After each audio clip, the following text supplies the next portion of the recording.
مجھے اور آپ کو دہائی دے گئے نبی اکرم صلی اللہ علیہ وسلم، الا خبردار ہو کے سنو امتیو، انی فرطکم علی الحوض، میں حوض کوثر پہ جا رہا ہوں، انظرکم، میں وہاں جا کے تمہارے لیے انتظامات بھی کروں گا، تمہارا انتظار بھی کروں گا۔ نبی اکرم صلی اللہ علیہ وسلم ہمارا انتظار کر رہے ہیں۔ امتی ہونے کے دعوے دارو، نبی اکرم صلی اللہ علیہ وسلم تمہارا انتظار کر رہے ہیں۔ فرت بن کے جا رہا ہوں۔ فرت کون ہوتا ہے؟ جو قافلے سے پہلے پیش رو، جو جا کے انتظامات کرتا ہے، کہاں سے ایندھن لینا ہوتا ہے، کہاں سے پانی لینا ہے، قافلے سے پہلے جو دستہ جائے یا جو فرد جائے اس کو فرت کہتے ہیں۔ نبی اکرم صلی اللہ علیہ وسلم فرما رہے امتیوں، میں تمہارا فرت بن کے حوض کوثر پہ جا رہا ہوں اور تمہارا میں وہاں انتظار کروں گا، اور جب تم زیادہ آؤ گے، وَإِنِّي مُكَاثِرٌ بِكُمُ الْأُمَمْ، جب تم زیادہ تعداد میں میرے پاس آؤ گے تو میں دوسری امتوں پر فخر کروں گا۔ فَلَا تُسَوِّدُوا بِوَجْهِي، دیکھنا کہیں قیامت کے دن میری رسوائی نہ کرا دینا کہ میں انتظار کرتا بیٹھا رہ جاؤں، تم وہاں پہنچ ہی نہ سکو۔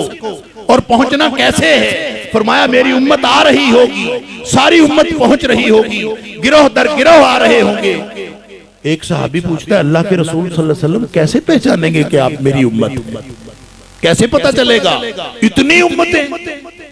آپ نے فرمایا میری امت کے 5 اعضائے وضو قیامت والے دن روشن ہوں گے، غرم محجلین من آثار الوضو، جو چہرہ، دونوں ہاتھ اور دونوں پاؤں میری امت کے قیامت والے دن روشن ہوں گے۔ امتی ہونے کے دعوے دارو، جو نماز 5 وقت نہیں پڑھتا وہ تو امت سے ویسے ہی نکل گیا۔ نہ اعضائے وضو روشن ہو، نہ وہ قیامت والے دن نبی کریم صلی اللہ علیہ وسلم کی پہچان میں آئے، وہ تو امت سے ویسے نکل گیا۔ رہ گئے وہ جو نمازیں بھی پڑھتے ہیں لیکن نبی کریم صلی اللہ علیہ وسلم والی نمازیں نہیں پڑھتے، سنتیں ان کی اپنی ہیں، میٹھی میٹھی سنتیں ان کی اپنی ہیں، نظریہ کہیں اور سے لیتے ہیں، ہدایت کہیں اور سے لیتے ہیں، نبی کریم صلی اللہ علیہ وسلم کے صرف امتی ہونے کا دعویٰ کرتے ہیں۔ سن لیجئے، فرمایا ایک گروہ آئے گا، روک لیا جائے گا، میں کہوں گا میری امت ہے، کہا جائے گا آپ کی امت نہیں ہے۔ ایک حدیث میں آتا ہے حتی اذا عرفتہم ویعرفوننی، میں ان کو پہچان لوں گا، وہ مجھے پہچان لیں گے، گویا نمازی ہوں گے، اعضائے وضو روشن ہوں گے، پہچانے جائیں گے کہ میری امت ہے، میں جھگڑا کروں گا، مجھے کہا جائے گا کہ آپ کی امت نہیں ہے۔ اس کی فکر کریں کہیں نبی اکرم صلی اللہ علیہ وسلم قیامت والے دن ہمیں ڈس اون نہ کر دیں۔ فرمایا مجھے بتایا جائے گا انک لا تدری ما احدثوا بعدک، اے حبیب صلی اللہ علیہ وسلم آپ کو معلوم نہیں ہے کہ انہوں نے آپ کے دنیا سے تشریف لے جانے کے بعد دین کے اندر کیا کیا تبدیلیاں کر لی، کس طرح انہوں نے دین کو بدنام کیا، دین کے نام پر بے دینی ایجاد کی، دین کے نام پر بدعت ایجاد کی، دین کے نام پر اپنے ذوق کی تسکین کی، دین کے نام پر اپنے معاشرتی رسوم کی تسکین کی۔ یہ دین کہہ کے انہوں نے پتہ نہیں کیا کچھ کیا۔